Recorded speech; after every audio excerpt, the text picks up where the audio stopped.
What's going on, people, and welcome to a brand new episode of Too Many Games and Not Enough Time, the podcast where we get to speak to incredible people across the globe.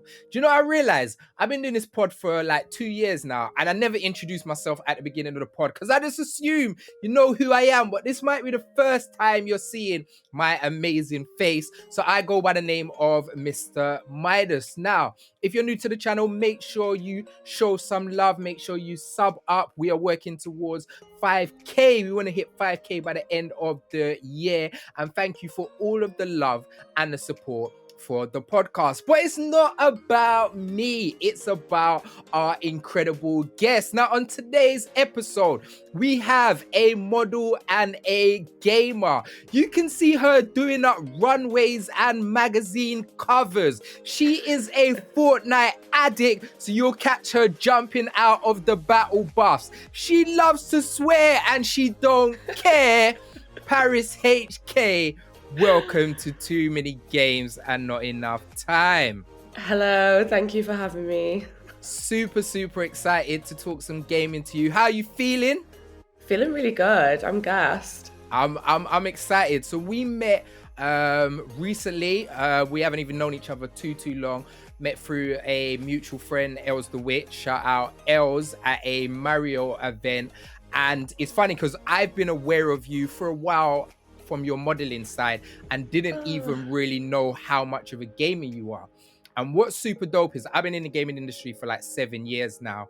And one of the things, the reason why I stepped into the gaming industry is because I wanted to break barriers and be able to see more Black people in the space. But breaking barriers for me is not only just seeing more diversity in the space in terms of race and being able to see more women and example, but I love to break barriers of what people think a gamer will look like.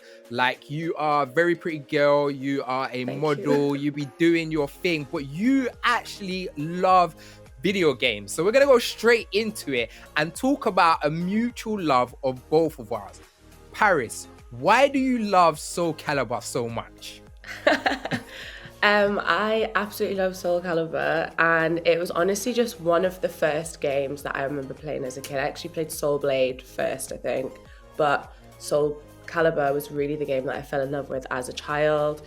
I remember my dad taking me to play it in the arcade, and then when we got a Dreamcast, playing it at home, and I just loved it. I used to like sit and draw outfits for all the characters and things like that. And yeah, just as a child, that was definitely one of my key games that made me the gamer I am today. Listen, no one can try and say you're not a gamer. You said Soul Blade. I know some of you don't even know what Soul Blade is. That's how she's showing you how much she's into it. So, who would you say was your favorite characters in Soul Calibur? Okay, so growing up, from like being a child, my favorite character was always Sungmina, and I remember like I even got my mom to like help me make a little outfit that was like Sungmina's. But as I got older, I started to play with Kalik and Jamwa more, and I like playing with Jamwa. I would say like if I was to just play now, I'd probably pick her first. But I love so many of the characters, and I think the thing I love the most about Soul Calibur is the characters are so diverse and the weaponry is so different. It's just great. So Paris, you're telling me you was cosplaying before cosplay was even a thing? Yeah, like I'm not even in a cosplay. If I was to go to like a convention or something, I probably would. It's not my thing. I'm not even in a fancy dress. Like Halloween, I don't want to dress up. But yeah, I do. I've dressed up as a Soul Calibur character twice in my life. So yeah. That's super dope. So I love Soul Calibur. And the reason why I love Soul Calibur is back in the days when Tekken first dropped, like everyone loved Tekken. They said it was the sickest fighting game. But weirdly enough, there was another fighting game that dropped at the same time. And it was called Battle Arena Toshinden. Love that game. Oh, Paris! That's what I'm Love saying. It. You're Love a real one. You're a real one. The girl with the whip was like iconic, and you know that I think she was called Tracy. She was like the police officer with the I don't even know what the weapons were called. She's got these two like baton type things, kind of like Talim's weapons in Soul Calibur, but it was like these batons. She was sick. Paris, you got my heart now. You've got my heart. Most people I talk about Toshinden don't even know what it is. And it's No, funny I love because that game. I loved it. I thought it was better than Tekken because everyone had weapons. And then obviously Right? the game kind of died out. So when I saw Soul Calibur, I was like, oh, this is like Toshinden. And then when I saw Yeah. Kill, and I got the stick and I was going, sick. And Yeah, crazy. I'm a big Nintendo fan, like, you know, when we met at a Mario event. Yeah. And Link, so Cloud from Final Fantasy and Link from Legend of Zelda are my favorite characters ever. And I actually got Soul Calibur 2 on the GameCube, and you was able to fight as Link, and I was gas. I was just chopping up, man, with Link on the GameCube. So yeah, that is a game that proper has always been special to me. And it's mad because it's a franchise to me, and obviously to you as well, that means so much. But then when you speak to people generally, they don't really praise it. And I feel like it is a very underrated series, don't you?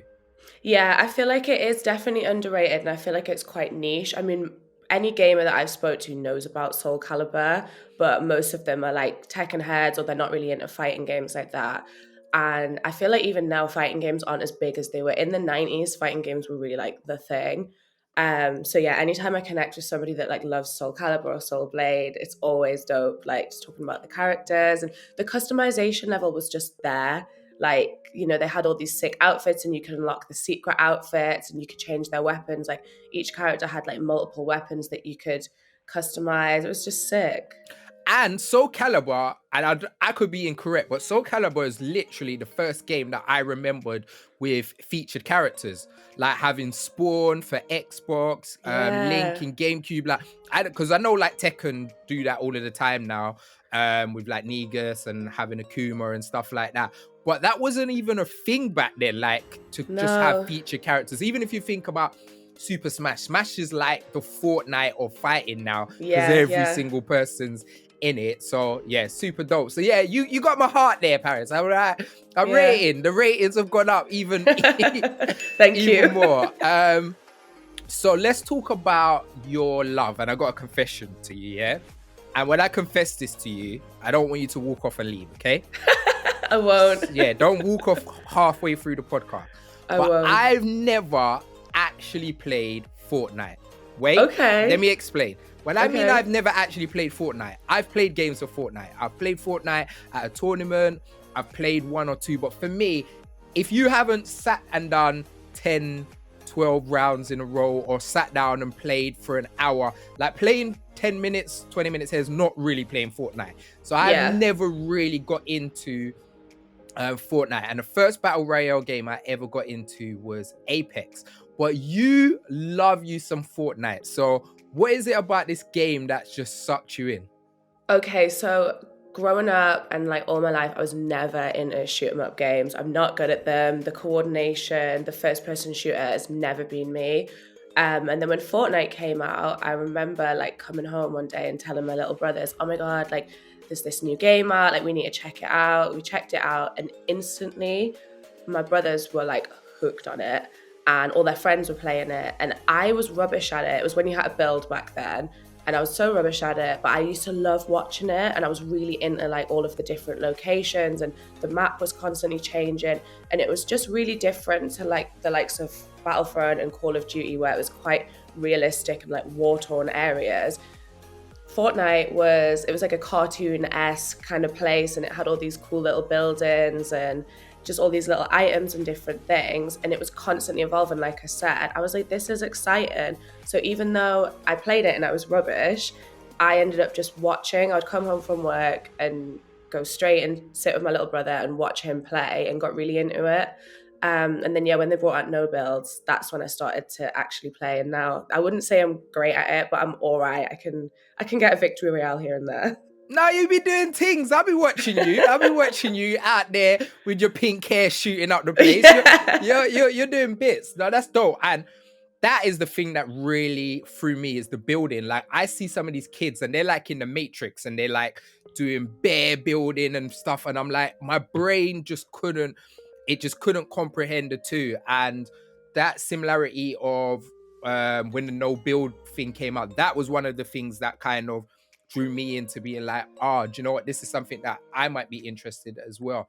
And I really love the progression of Fortnite, because what a lot of people don't know is when Fortnite first came out, it wasn't even, they didn't have the battle royale to it. It was just a normal game, and it never took off. And they've literally taken the battle royale to a whole nother level, to the point where people like Call of Duty, who's still today one of the best selling games ever, every year had to be like, oh no, we need some of that, because this is thing. And Respawn, who the Titan full series is really, really good shooters, but they didn't sell for nothing. And then they were like, oh, let's make our own battle royale in that world. And it's so cool what they've done in the game. So couple questions. It has become the craziest metaverse. Like, I was watching your video the other day where you was talking about you don't even know too much about Geralt from The Witcher. You know him because he's in he was in Soul Calibur. That's when I first got introduced to him. And then they brought him into Fortnite, obviously. I forgot he was in Soul Calibur. I know this guy. That's where I first heard about him. And I thought he was just a Soul Calibur character. And then I think somebody mentioned to me, like, no, he's like one of the crossover characters. But I knew nothing about The Witcher. I've never played the game. I haven't seen... Is it a show or a film? So basically, seen that. It's a book. Right. It's a really successful book. And then they turned it into... They got the rights for a show, like a show back in the days, which was dead. Then it turned into the game. Everyone fell in love with it, and then Netflix did their adaptation from the book. So that's this journey. All right, cool. So Fortnite, if you could have 5 characters, dream characters that you could pull into Fortnite, who would they be and why? I mean, some of them are already in Fortnite. Fortnite collabs with everybody, but so one skin that is like coveted to me that I haven't got because I wasn't playing at the time, the Lara Croft skin. And she was a level 100 battle pass, like maybe in chapter 2, and I wasn't playing in chapter 2. So I really want her. Luke Skywalker is in there. Luke Skywalker's my guy. I've got Darth Vader. Absolutely love Darth Vader. I'm trying to think who else I would love to see in there. I mean, obviously I would love to see some Soul Calibur characters. I don't know if it would ever happen, but that would be so lit to have some Soul Calibur characters in there. But I think as far as that, that's pretty much it. Like, yeah, like Star Wars is like they're my favorite movies. So the fact that they're already in there, that's dope. All right, let me show you something.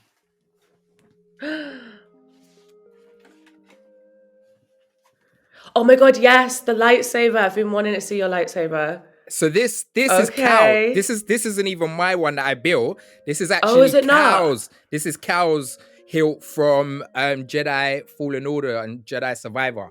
Okay, so I've literally just started playing this now. I just started my Let's Play the other day. That's sick. Yeah, I was actually watching your Let's Play yesterday. So thank you. You was cracking me up. I was laughing so much when you was doing the Force, and you was like, "What am I meant to next to do next?" And it's so funny because I just naturally done that. But stuff like that is why, like, people moan about in God of War where Atreus is helping, but something like that could just have you stuck for so long. Oh yeah, literally. So how did your love of Star Wars come? Because you are like proper into this Star Wars world.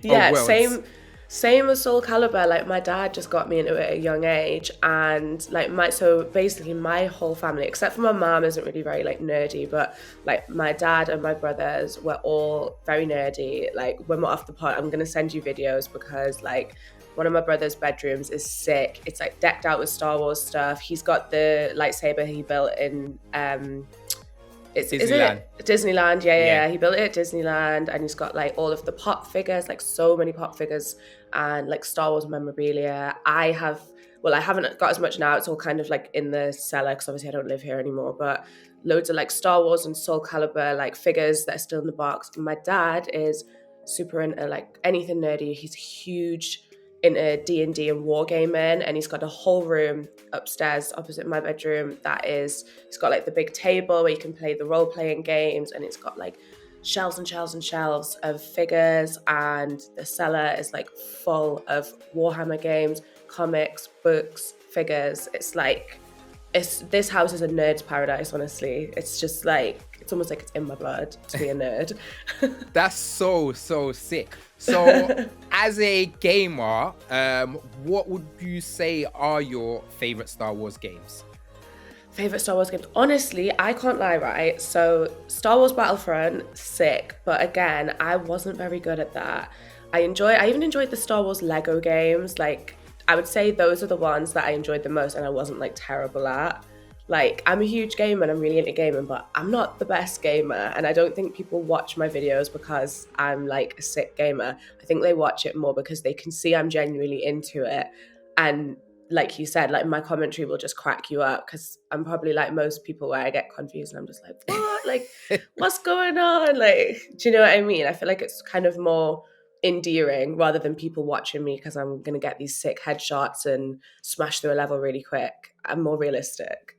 That's dope. It's funny you say that because the Star Wars Lego games are so good. Like they are So good. really, really good. I think people just think, oh, they're kiddie, and they're actually really good. And just like you, I love Star Wars. It's weird because it's not a thing that I talk about a lot. Like I talk about Final Fantasy all the time. I talk about Zelda. I talk about the God of Wars, The Last of Us.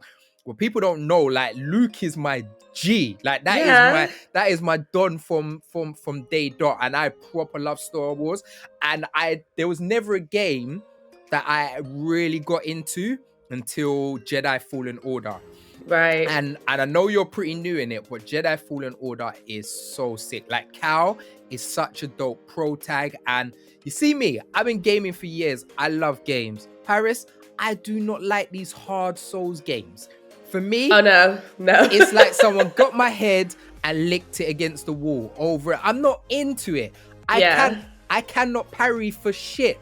I am the worst. Trash at parrying. And what I loved about Jedi Survivor, what they did is, one, they gave you a difficulty curve, but also the difficulty curve depends on so like you're playing on normal like I do, and the parry window is way big, so you've got time. So even if you make a little mistake, if you're a little second too early or too late, they don't punish it for you. Yeah. And it's really, really good. And just actually feeling like a Jedi, feeling like you have the Force. And on the PS5, like you said, you love the dual sense and having the dual sense. So sick. Love it. So gassy. Like I proper love it. Proper excites me. One of the things that I do want to talk to you before we leave is kind of being able to kind of break stereotypes. Like I said, you are a model, and I'm assuming 9 times out of 10 when people meet you, they're not expecting you to be the nerd that you are. They're not expecting you to know about Soul Blade and been banging out Soul Calibur and be into Star Wars and Mando and stuff like that. So it's a 2-point question.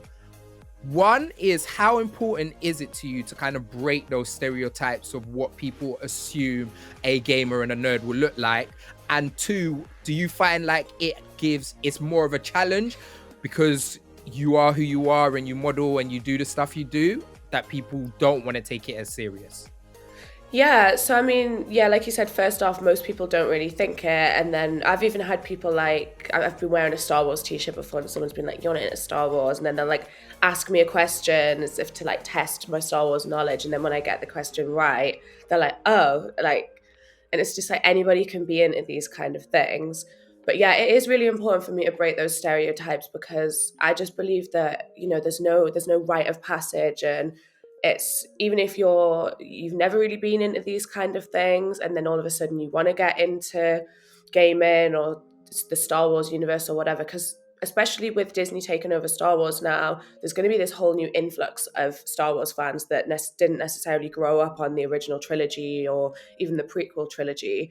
And it's like, I do feel like sometimes people try to gatekeep the community a little bit and they're like, oh, you're not a lifelong fan. And it's like, so what? Let people just enjoy what they want and let people get involved. And yeah, I just think, you know, 2 things that have always been important to me is the gaming and the Star Wars and stuff, but also fashion. Like I've always been into art and fashion. Like I said before, I used to draw clothes for my Soul Calibur characters and I'd like try and sew clothes for my Barbies, and I studied fashion at college and university. It's always been something I've been into, and I've been modeling for a long time.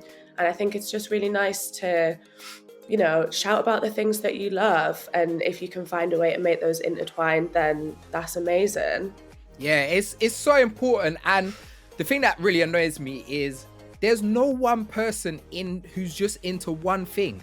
Like, humans don't exist like that. You can be into music, you can be into fashion, you can be into gaming, like you can be into all different things. Like, it doesn't mean that if you like rap, then you don't like video games. Right. Like, what? How does that even collate? Like, human beings are not built like that. We're built into liking different things. So I love it, and I really love your passion. Like, we are running out of time, but people really should go and check out your Let's Plays, because you crack me up. Like, you're even down to, like you saying, like, I'm not the best gamer in the world, and not everyone needs to be. Like, to be a gamer doesn't mean that you need to be an esports professional. Like, people are like, oh, are you a professional gamer? No. Yeah, no, I don't even like watching people like that. Like, don't get me wrong, sometimes it's sick to see a little clip of someone, like I said, like sniping someone in the air from 500 meters away. But I'd rather watch the people who are just, the regular gamer, but they've got some funny things to say and you can see they're truly passionate. That to me is more entertaining. Yeah, the passion is everything, and you're super passionate, super bubbly, really love what you're doing, so keep on doing it. I'm excited to see your channel grow and excited to see the more stuff that you can do. And like I said, man, you're passionate, you love what you do, and that's really what's important about being in this space. Paris, if you were to send people to go and check out your content, where are you sending them? So I guess to my website, which has got a landing page of all of my socials, which is www.parisxhk.com. You can find the links to my Instagram, YouTube, Twitch, my Discord server, everything's there. Love it. And I love your content. Listen, she was cracking me up. When you need to go and watch them videos. And don't get it twisted, just because she's playing Fortnite, don't think she ain't drinking and getting drunk and swearing and like that. I'm surprised she ain't sweared throughout this 22 minutes and all now she ain't swore. Like, she's a new woman.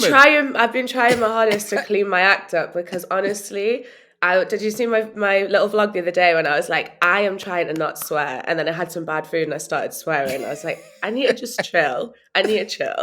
But it's cool, it's your personality, and that's what I think will always attract people to you. Like, just being real and actually passionate and loving what you do. So thank you so much for joining me on Too Many Games. People, make sure you go and check it out. If you're feeling her vibe, if you're feeling the energy, if you want to see how bad she did trying to climb up a wall in Jedi Fallen Order, you need to go over to the channel and subscribe. Once again, thank you for all of the love and continuing to support the channel, helping us grow. Like, one of the big things I want to be able to do this year is hit 5K. So make sure you subscribe, write a comment below, like the video. I'm not even just doing that YouTube thing. It will actually help, and it will put us in the algorithm for more people to see us. So I've been Mr. Midas. You've been wonderful, Paris. Thank you so much for joining me. Thank you so much for having me. It's been a blast, and you've been the MVPs. We out of here, man. Peace. Bye.